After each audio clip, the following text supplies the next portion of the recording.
Olá, meu amigo, tudo bem? Hoje a gente vai falar um pouquinho sobre a aplicação da lei penal.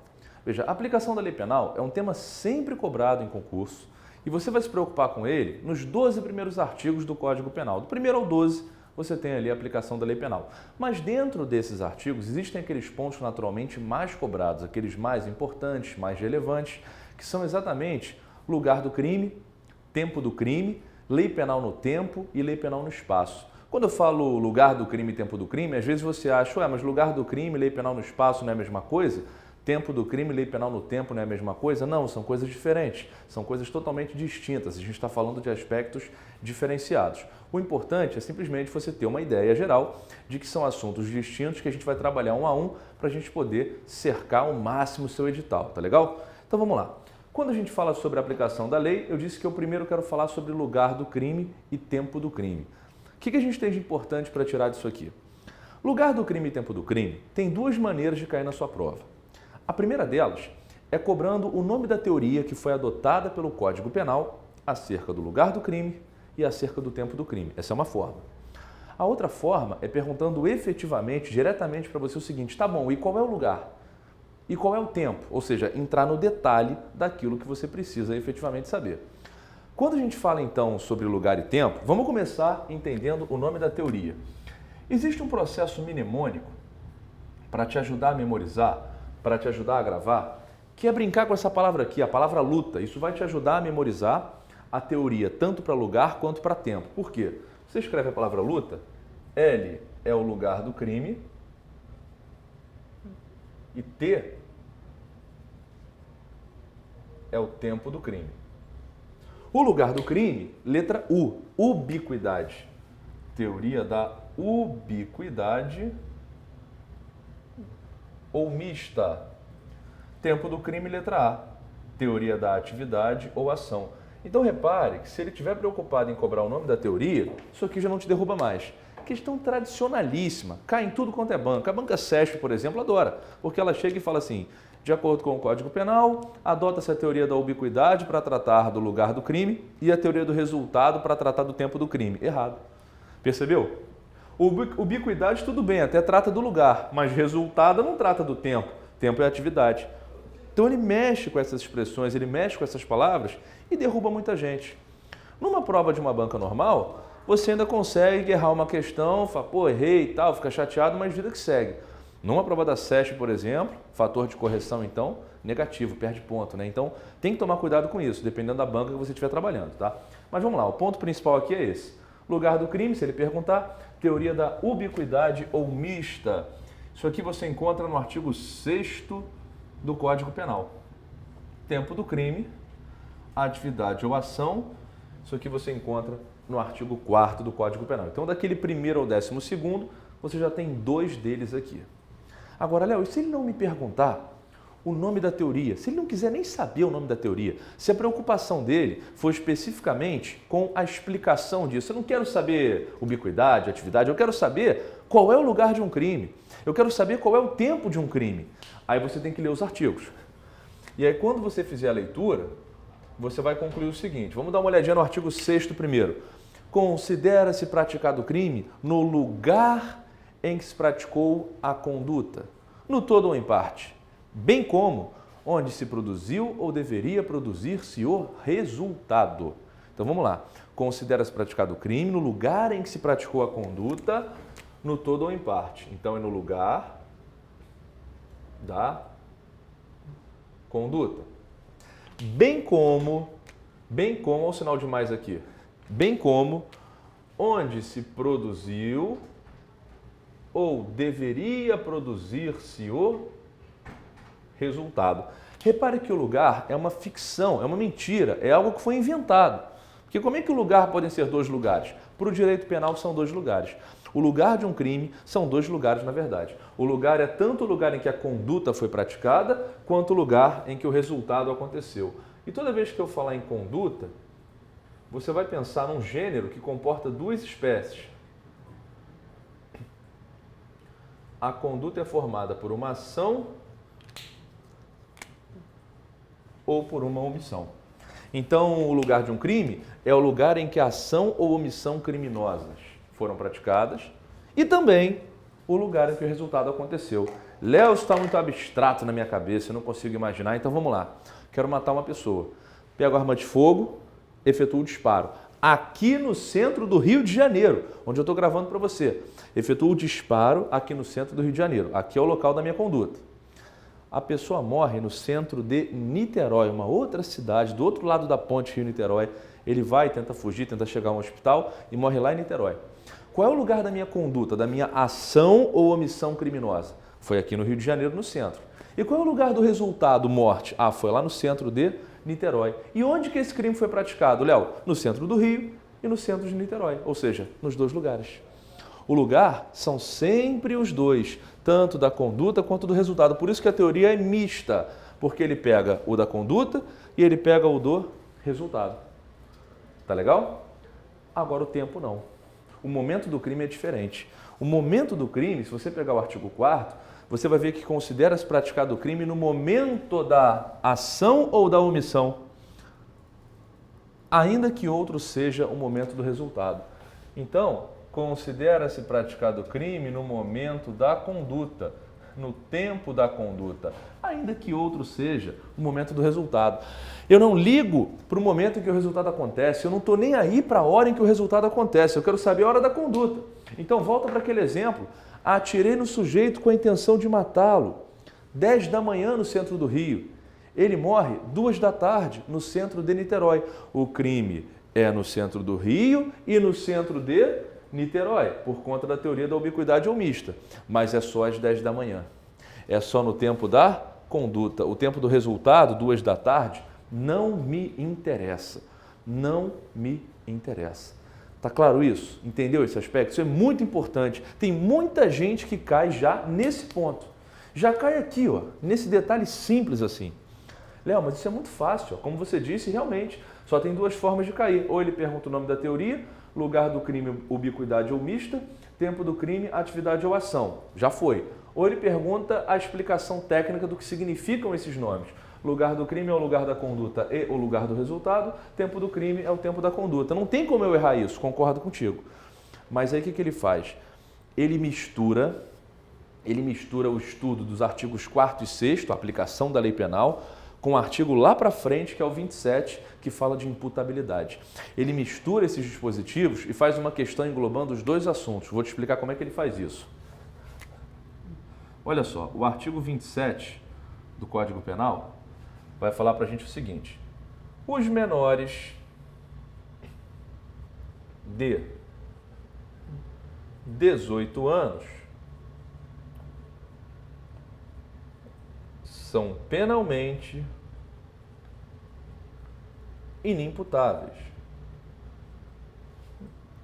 ficando sujeitos às normas estabelecidas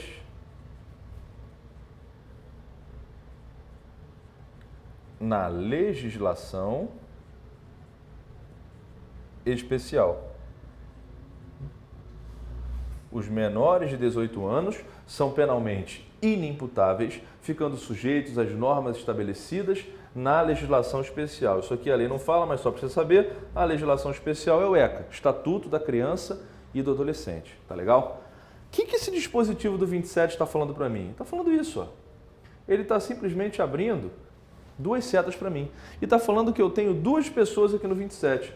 Eu tenho um sujeito chamado de inimputável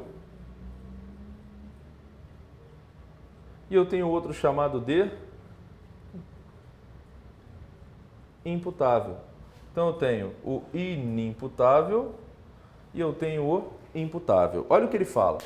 Antes de mais nada, inimputável é aquele a quem não pode ser imputada a conduta. N partícula de negação, inimputável, aquele a quem não pode ser imputada a conduta. Ou seja, o inimputável é aquele que não responde por seus atos. Não responde por seus atos. O inimputável não responde por aquilo que ele faz. Não responde. Tranquilo. Agora, o imputável, aquele a quem pode ser imputada a conduta. Percebeu? Aquele a quem pode ser imputada a conduta. O imputável, por outro lado, é aquele que responde por seus atos. Fácil. Não responde pelo que faz, responde pelo que faz. Claro, não responde na forma do Código Penal, responde na forma do ECA, mas não responde e responde. Tudo bem? Olha o que ele fala, os menores de 18 anos são penalmente inimputáveis. Opa, então o inimputável é o menor de 18 anos. Agora, quem é que vai ser o imputável então? Se o menor de 18 anos não responde, quem é que responde? Ah, Léo, isso é fácil. Se o menor de 18 anos não responde, então o maior de 18 anos é o cara que responde. Maior de 18 anos é o cara que responde. Tá legal? Simples assim. Menor de 18, maior de 18. Aí vem uma pergunta que parece uma pergunta extremamente boba, mas de boba não tem nada. Quando é que eu me torno maior de 18? Até quando eu sou menor de 18 e a partir de quando eu sou maior de 18? Pergunta que parece extremamente boba, mas que de boba não tem nada. Olha só, eu me torno maior de 18 anos a partir do primeiro instante do dia do aniversário de 18 anos, independente do horário de nascimento. Vou te dar o meu exemplo. Eu nasci às 10 da noite. Meu aniversário é dia 24 de junho, dia de São João. Eu tenho que esperar no dia 24 de junho chegar às 10 horas da noite para falar que eu estou fazendo aniversário? Não. Pode ser para cortar o bolo. Mas juridicamente falando, quando eu ingresso no dia 24 de junho, eu ganho mais um ano. É sempre assim. Entrou no dia 24 de junho, mais um ano é feito. É exatamente dessa forma que funciona. Então, eu não tenho que me prender ao horário do nascimento. Eu tenho que me prender ao dia do nascimento. Quando, por exemplo, 11h59 da noite, aí 0 hora, meia-noite, opa, 0 hora, já está começando outro dia, já ganhei mais um ano. Então, eu sou maior de 18 anos a partir do primeiro instante do dia do aniversário de 18 anos. Percebeu? Eu sou maior de 18 anos a partir do primeiro instante do dia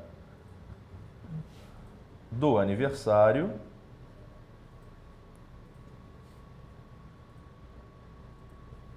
de 18 anos. A partir do primeiro instante do dia do aniversário de 18 anos. Entrou no dia, pronto, maior de 18, acabou. Agora, se eu sou maior de 18 a partir do primeiro instante do dia do aniversário de 18 anos, até quando eu sou menor então? Faz a conta. Se eu sou maior no primeiro instante do dia, eu sou menor até o último instante da véspera. Então, eu sou menor de 18 anos até o último instante da véspera do aniversário de 18 anos. Mais fácil que isso, impossível. Não tem como ser mais fácil do que isso.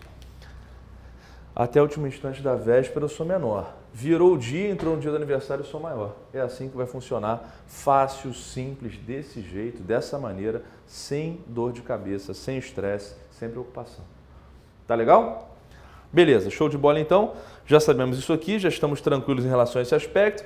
Aí eu te pergunto, o que tem a ver isso aqui, que é o estudo da imputabilidade, é um estudo que eu faço nos artigos 26, 27, 28, lá para frente. O que tem a ver isso aqui com o lugar do crime e tempo do crime? Não está nem no mesmo trecho. Eu falei que eu estou estudando a aplicação da lei penal, 1º ao 12º. Aí eu jogo um 27 para você. Por que eu estou fazendo isso? Qual o motivo de trazer uma informação que didaticamente não tem a ver com o que eu estou te falando agora? É importante para a prova? É, mas não tem relação com o que eu estou falando. Aí que você se engana. Vou sair da frente para você acompanhar. Olha o que ele fala para você. Ele traz uma questão de prova e diz para você o seguinte, que um determinado sujeito, ele tinha 17 anos e ele faz 18 anos amanhã. Aí ele sai para comemorar hoje, na véspera. No que ele sai para comemorar, ele vai para uma balada, vai para uma festa, e aí ele acaba tendo um problema com o sujeito. Tem uma briga lá, questão de namorada, ou enfim, alguma coisa. E aí, quando dá 11h30 da noite, ele dá uma facada pelas costas nesse sujeito com a intenção de matá-lo. O objetivo, a intenção dele é matar esse sujeito. Ele dá essa facada pelas costas às 11h30 da noite daquele dia, que é a véspera do seu aniversário, que ele saiu para comemorar, que ia fazer 18 anos no dia seguinte. Esse sujeito esfaqueado, ele é conduzido imediatamente para o pronto-socorro, para um atendimento médico, só que ele não resiste aos ferimentos e ele vem a óbito às 4 da manhã do dia seguinte, quando o sujeito que esfaqueou já tinha quantos anos agora? 18. Entendeu a questão? Percebeu a situação? É muito simples. Eu tenho 17 anos, eu faço 18 amanhã. Às 11h30 da noite eu dou uma facada com aquele ânimos necandi, intenção de matar. Ânimos necandi, às vezes vem na prova, você fala, que é isso? Ânimos necandi, dolo de matar. Ânimos laedendi, dolo de lesionar, de ferir. Ânimos furandi, não vai falar que é ânimos de furar, vontade de furar, né? Ânimos furandi é dolo de subtrair. Então, dolo de matar, dolo de ferir, dolo de subtrair. Às vezes aparece na prova, você não sabe o que significa, sabe tudo, mas morre na praia só por uma besteira dessas, tá? Então o sujeito está lá, 11h30 da noite, véspera do aniversário, com o ânimos necandi, desfere uma facada contra as costas do seu desafeto, que não resiste aos ferimentos e vem a óbito às 4 horas da manhã do dia seguinte, quando este que deu a facada já tinha 18 anos. E aí pergunta se ele é imputável ou inimputável. E aí você não consegue responder a questão se você não conhecer tempo do crime. Viu como é que ele faz o link? Olha só, ele deu a facada às 23h30 da véspera. E o sujeito morreu às 4 horas da manhã do dia do aniversário. Na hora da facada, ele ainda estava até o último instante da véspera do aniversário de 18 anos. Então, na hora da facada, ele era inimputável. Agora, 4 horas da manhã já era a partir do primeiro instante do dia do aniversário de 18. Então, a hora da morte, ele era imputável. Ele deu a facada inimputável e o sujeito morreu, ele era imputável. Ele responde por esse crime? Não sei, tem que ver. Qual é o tempo do crime? O momento do crime, o tempo do crime é o tempo da conduta. O tempo do crime é o tempo da ação ou omissão criminosa. O tempo do crime é o tempo da facada. Se o tempo do crime é o tempo da facada, no tempo do crime ele era inimputável. Pouco importa que na hora do resultado ele já tivesse condições de responder por aquilo que ele fez. Mas se no tempo do crime ele é inimputável, então ele não responde na forma do Código Penal. Ele não vai para o tribunal do júri por conta desse crime doloso contra a vida, esse homicídio. Ele vai responder na forma do Estatuto da Criança e do Adolescente. Vai pegar no máximo 3 anos de internação. E como já vai fazer 18, vai ter que sair no máximo aos 21 anos, que é o prazo máximo para aplicação agora dessa medida de até 3 anos de internação para quem estiver aproximando dos 18 anos. Tá legal? Só isso que dá para ele. Ao invés de pegar um homicídio qualificado pela emboscada, pelo motivo fútil, seja lá pelo que for, 12 a 30 anos, ele vai ficar no máximo, não estou dizendo que vai ficar, é no máximo, internado por 3 anos e depois ele sai. Tá legal? É a legislação. Concorde ou discorde, não vem ao caso.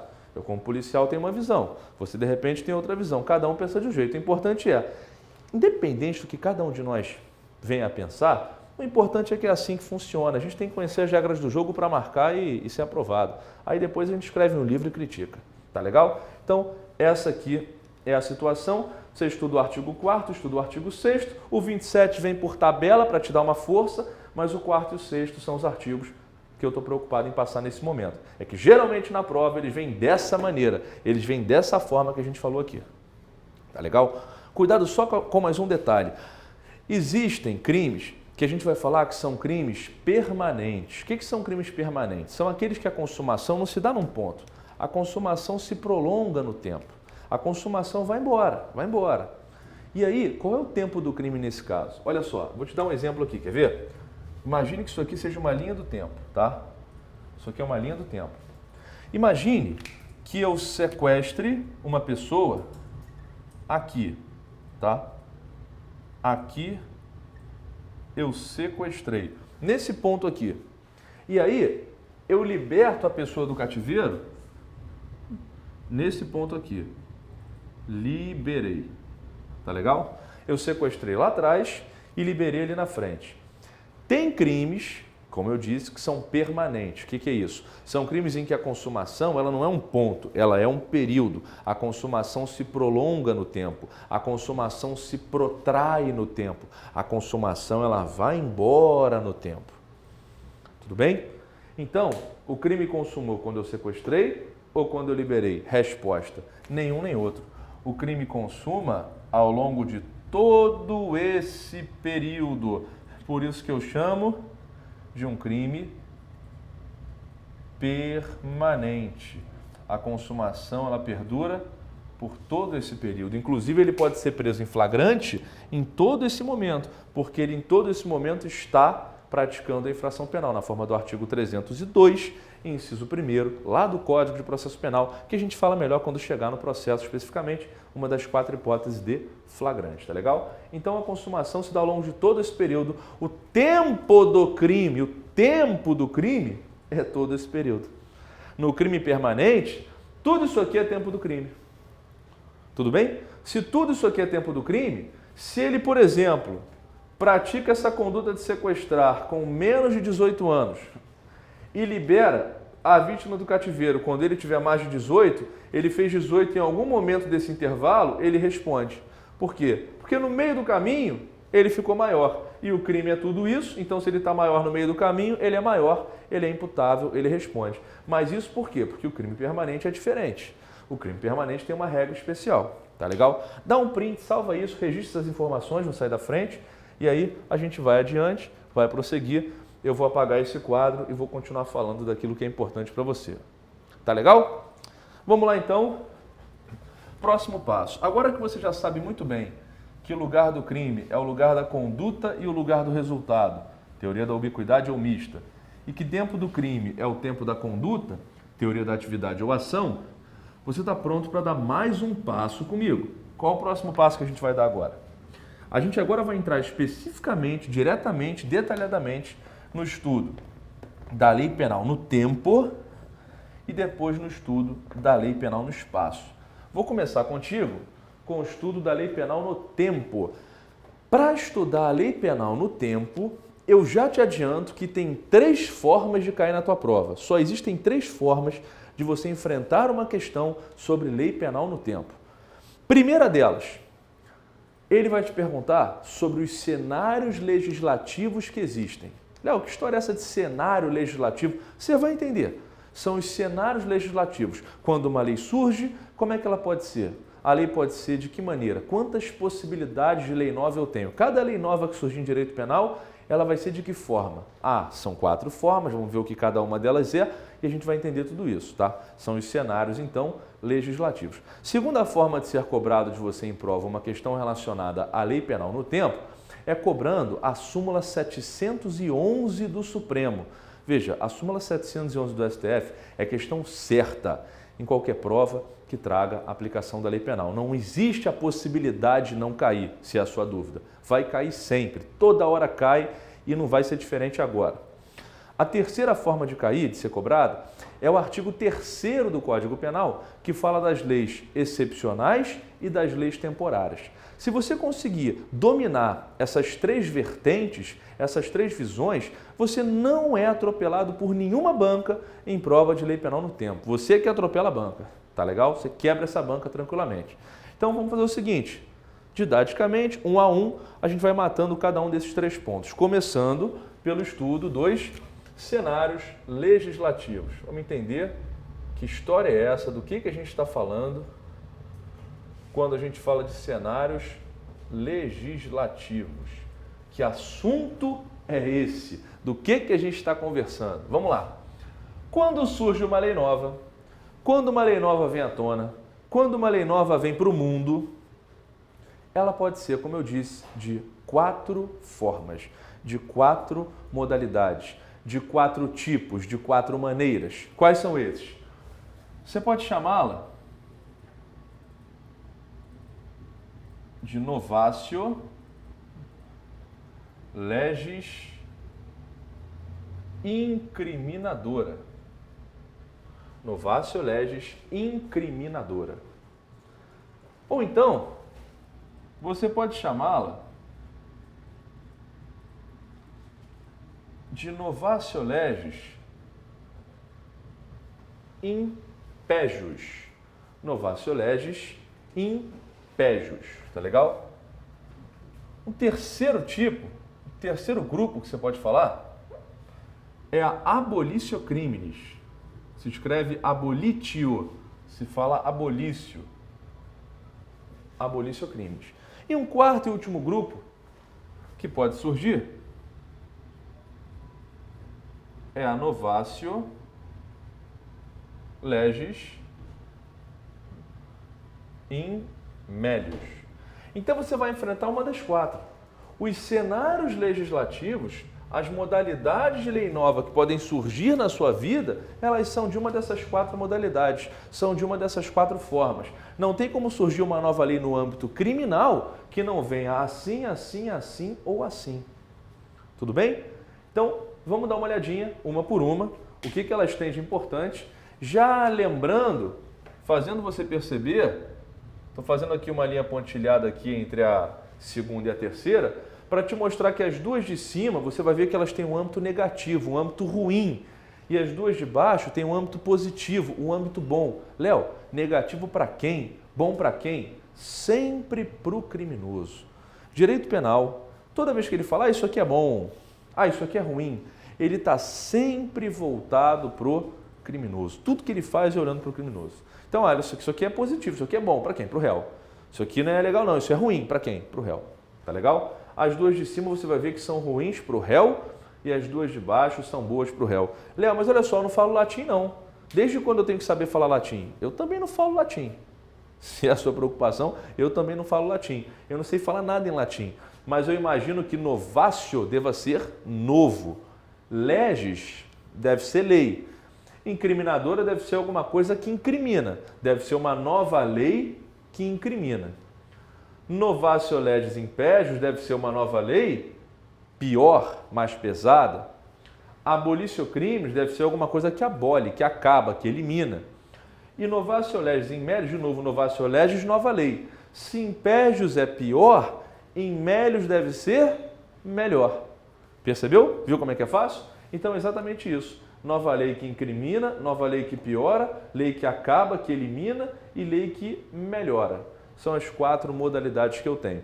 A gente vai começar agora, uma a uma, a explicação do que elas são, especificamente a partir lá de cima da novatio legis incriminadora. É o que a gente faz exatamente agora a partir do próximo bloco. Até já.